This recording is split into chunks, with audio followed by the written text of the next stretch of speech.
Hey Silver, nice costume. Thanks, I found it at Spirit Halloween. I had Tails custom make mine. They don't really make a hood for hedgehog quills, you know. Well, it turned out great. We're gonna win the costume contest for sure. Hey, wait, isn't Knuckles supposed to meet us here? Yeah, but you know that Knucklehead is just as slow as the Flash, right? Yeah, I guess, but he does live on a floating island. I'm sure that has something to do with it. Hey guys. Is something wrong? Knuckles, did you not get the memo? Tails emailed it out a month ago. I don't have an email. Hello and welcome to my first action figures review. Today we'll be looking at the Sonic XDC 5-inch action figure line. We'll have Wonder Woman Amy, Green Lantern Silver, and of course, Sonic the Flash. These figures are brand new and I found them at my local Target, and I was like, you know what? Let's give them a chance. I really wanted the Sonic, and that's about it. Silver didn't interest me, and Amy wasn't that interesting, but I went ahead and picked up all three to kind of do my first review and probably do more of these in the future. So let's start things off with Sonic. And to be fair, I really like how this turned out. It is my favorite one. So we'll jump right into articulation. So his arm goes up all the way around, which is really good. Can go up about this high, which is really good for this figure. The elbow goes past 90, which is really good for a single jointed elbow. The wrist articulates, it goes in and out, and it can of course rotate as well. Oh, and the finger joints are always a nice addition for gripping stuff. Oh, the head is also really good articulated. It's on a ball joint, so it can go back and forth. It's a little loose because of how heavy the quills are, but it can get stuck and look down pretty well, and I like that. Can't really look up too well. The ab crunch is nice. It's pretty much a ball joint. It won't stay, but it can get a good pose and will help with mobility a lot. Although I will say it would be nice if it could go like a full crunch like that, but I'm kind of being picky. It can also rotate all around, which is really nice for some dynamic posing, and it's really good. The legs, I've had some problems with. The left leg particularly goes up quite well, pretty much sticking straight out, which is nice. The other leg has some problems that I'll get into later. It's a single jointed knee and it goes past 90, which is really good. It's nice because you can get in some nice dynamic running poses, which is good for a Sonic / Flash character. The ankle articulation, it's not great going forwards and back, but it has good side to side. So it allows you to get in those nice squatting positions. But overall, this is my favorite figure out of the three so far. The painting detail is nice. I especially like the lightning bolts on the ears. That's a really nice detail to add. Now, to be fair, I never thought I would actually have a red Sonic to add to my collection, but here we are with a pretty great addition for a red Sonic. Next up, we have Wonder Woman Amy, and the only real difference in articulation is how the sculpt of the figure gets in the way of it. Otherwise, the head moves decently well. The arms can't go up as high because of the hair. You can twist it, but it doesn't get much. Pretty much you can get into a T-pose, and that's about it. The arms are a little loose on mine, but they go past 90. It seems like the hair gets in the way, but it actually doesn't. The wrist joint is not as good. The finger joint is just the same. It does have a slightly better waist articulation. It feels more like it's hula hooping on it, which it gets a bit more better bin. The legs are worse than Sonic just because of the skirt. The knee is just as good as Sonic, which is nice for any like flying positions. The ankle goes really far back, which is nice. And side to side is great as well, but no front, unfortunately. This is my second favorite out of the three. The Flash is my second favorite DC hero, so it's hard to compete with that. But overall, yeah, this Amy figure is great, and I would recommend picking it up if you're a fan of Amy. Next up, we have Green Lantern Silver, and probably a lot of people's favorite out of the three. This is my least favorite out of the three, mainly due to QTC issues I've had with my specific copy. One thing I will say I don't like about these figures is the butterfly joint. It's not as good as the movie figures, and I'll go more in depth about that later. But yeah, head goes up and down really nicely. His ball joint's tighter, so you can get a pretty good looking down.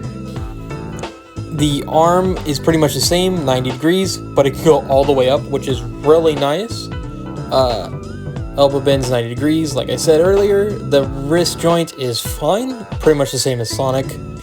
The waist swivel is pretty much the same as the crunch. Not good, but not terrible. The legs go pretty much straight out like the others. Only 90 degrees, but the thigh swivel is cut midway up the leg, which I find weird, not closer to the joint like it is on Sonic and Amy, but it's whatever. It's just a weird choice. I don't know, just a weird choice. The ankles are pretty good. Never mind, they barely move at all. Sorry. They're whatever. The side and side is fine, but that's about all that matters. Yeah, it's definitely Silver as Green Lantern. Now, I want to talk about some quality issues that I had with my specific copies of these figures. You may not run into the same issues, but I want you to be aware of them nonetheless.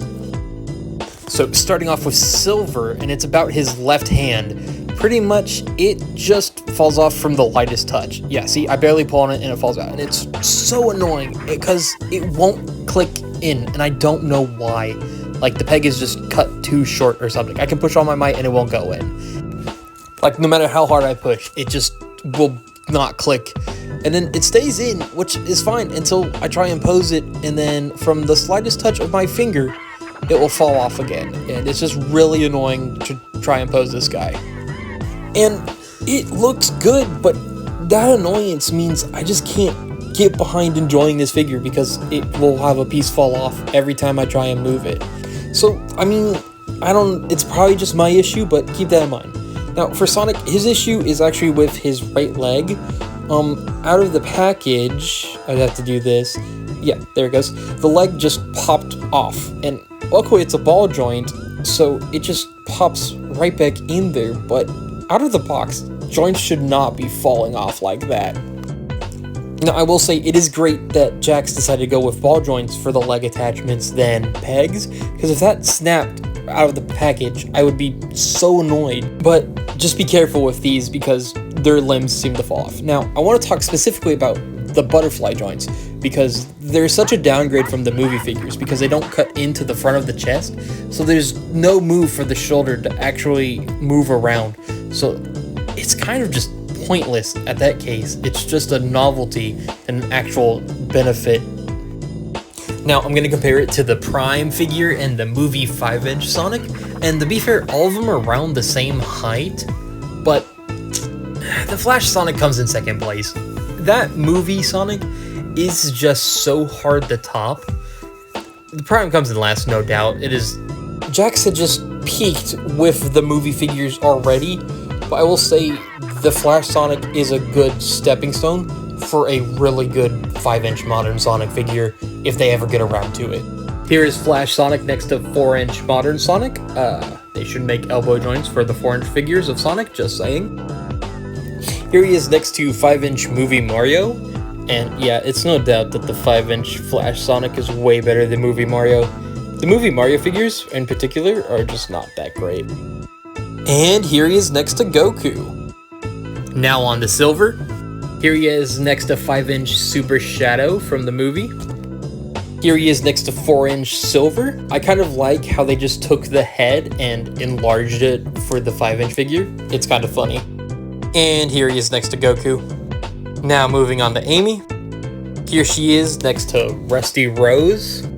I forget how tall the Rusty Rose figure actually is. Here she is next to 4-inch modern Amy, and not that much taller, huh? And here she is next to Goku. These figures are great, and they pose really well. I think these are a great stepping stone for 5-inch modern figures. Although, I do think these figures are missing something. They should have come with some small effect pieces. Silver should have come with some transparent green weapon of some kind that he could hold in his hands. Sonic should have come with some yellow lightning pieces. And I think Amy should have come with the Lasso of Truth. However, I will say these figures are worth picking up.